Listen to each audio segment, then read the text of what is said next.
Privacy for the weak, transparency for the powerful. How did it all start? We woke up one morning and found out that something called Bitcoin was invented. Moreover, how did we know that it is an investment vehicle? How did we accept it? When you look back, everything looks so blurry, doesn't it? There are thousands of factors that we could not remember until we got to this point. Maybe we didn't know. Maybe Bitcoin is a part of game constructed by secret powers that rule the world, the Rockefeller and the Rothschild families. Wait, I want you to know that we never trust conspiracy theories and nonsense.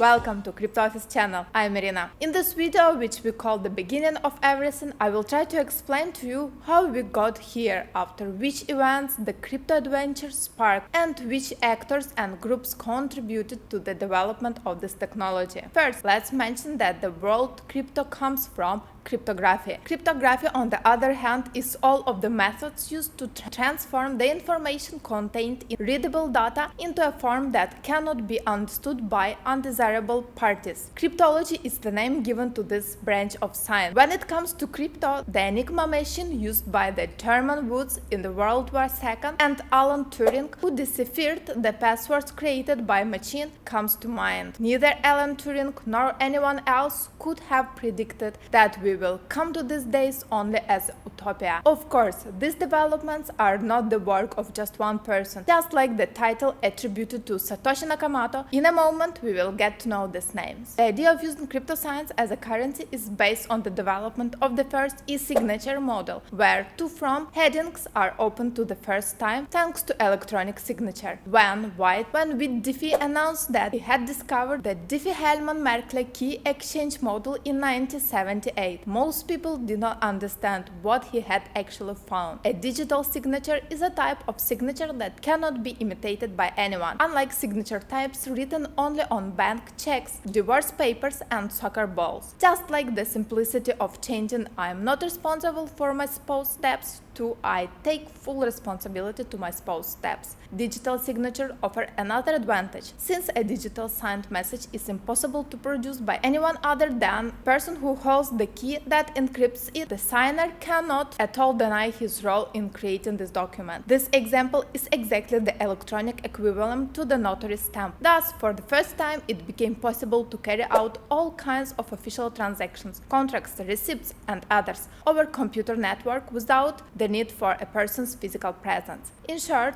Diffie not only found a way to secure privacy in the age of digital communication, but also enabled an entirely new form of commerce, electronic commerce, with the potential to not only match but exceed exciting protocols. Even more interestingly, he was able to make the attempt completely outside the jurisdictions of the government agencies with the large cryptography systems. Although not a cyberpunk itself, Diffie, who worked for many years at Sun Microsystems with his Cyberpunk colleague John Gilmore, was awarded the Turing Award in 2015. 1 minute. Not being a cyberpunk, what is it now? I want to open a parenthesis here to avoid confusions. Cypherpunk should not be confused with cyberpunk, because they are two different concepts. Let's come to cypherpunk, our most popular word in this video. Cypherpunk basically opposes any authority in power. It is a movement formed by people who adopt a philosophy of cryptography for less central authority and defend personal privacy in all fields, especially in financial fields. Although the cyberpunk school emerged in the 1980s, an email group was founded in 1992 that works like WhatsApp group and brings together cyberpunks from all over the world. In 1994, it had 700 subscribers, and in 1997 it was known to have 2,000. We can say that it was an active forum where many topics such as mathematics, cryptography, computer science, political and philosophical discussions, personal arguments, and hacking attacks were discussed. Timothy May, one of the most active members of the group, was a senior scientist at Intel and was even awarded a professional award for his work on reducing the sensitivity of ceramic coatings to radiation. By 1994, May was posting 30 articles a day and presenting his ideas to Cypherpunk email group. The most intriguing one is undoubtedly that famous article in which he explains where cryptos can be used in the future. Here, May mentions that Chaum's company DigiCash is the only cryptocurrency company in its field with interesting technology and has recently started market tests. There is a note in the paragraph. I expect to see many more projects like this one in the next few years, and some of them will likely be very successful in the market. Chaum, who is the same email group as Timothy May, mentions in his article, is the inventor of blind signature. We can say that he is the inventor of the signature protocol that allows today's encrypted transmissions. In 1990, he founded the first digital finance company, DigiCash, in Amsterdam to commercialize the ideas from his research and launched the first digital currency, eCash, in 1994. In fact, the first electronic money transfer was made from here, but the system, unlikely today, was connected to central service. He lately announced that he was leaving the company in 1999. The idea is to generate anonymous currency as opposed to a system based on tracking individuals such as Visa and MasterCard. So it is actually an electronic banknote, but unlikely a banknote, it doesn't have a serial number on it. More precisely, the bill has a serial number to prove it's valid, but it doesn't let you to know from whom the payment was made and what amount was paid.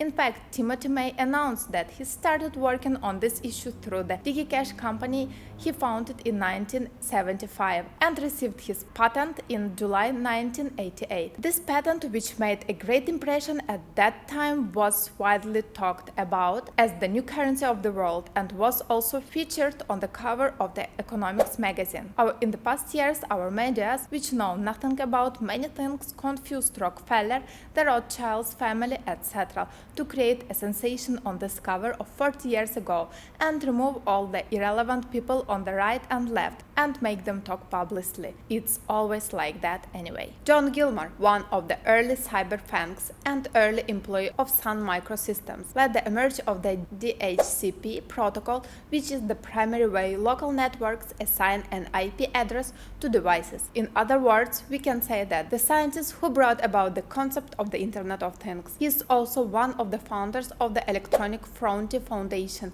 which works for digital rights. He is known more as an active activist in the field of civil liberties than his invention.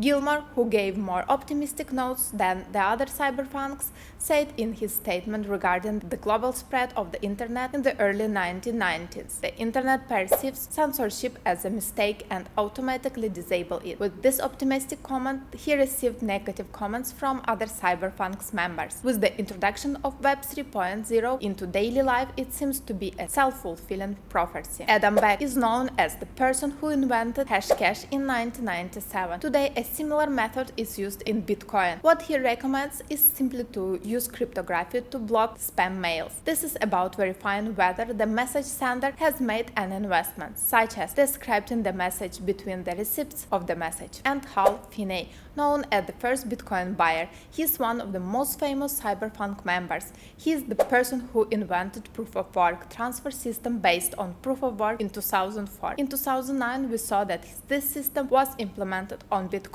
as he lived on the same street as Satoshi Nakamoto and received a Bitcoin transfer from Nakamoto for the first time. He claims that he was Nakamoto or that he knew Nakamoto became stronger. However, Finney denied that he was Nakamoto until he denied it in 2014. These words are of great importance as a cyberpunk. We are facing a deepened centralization with loss of privacy, ongoing computerization, and huge database. And by contrast, Chaum offers a completely different method of putting power in the hands of individuals rather than the powerful people. The computer can be used as a tool to liberate and protect people rather than controlling them. One of the sources we used while explaining all this information is Julian Assange's book titled A Discussion on Cyberpunk Freedom and the Future of the Internet. The book, as the name suggested, deals with discussions, dimensions, and describes the discussions that three members of the Cypherpunk group we mentioned earlier had with each other. In fact, let's give you a selection right here. It is strange that cryptography is regulated. According to an international valid legislation called the Wassenaar Regulation, you are prohibited from exporting encrypted technology that enables protection from the surveillance technology to continues that had been declared evil or are deemed problematic for any reason, such as Iran according to the USA. But if you are into the surveillance gear business, here's how you can sell it internationally. There is no expert constraint here. This was indeed the case until recently. Let's continue. Interestingly, we are witnessing the power of hackers. I mean hacker in the literal sense of the word, not outlaw. The so-called hacker is a tech-savvy. He likes to understand how technology works,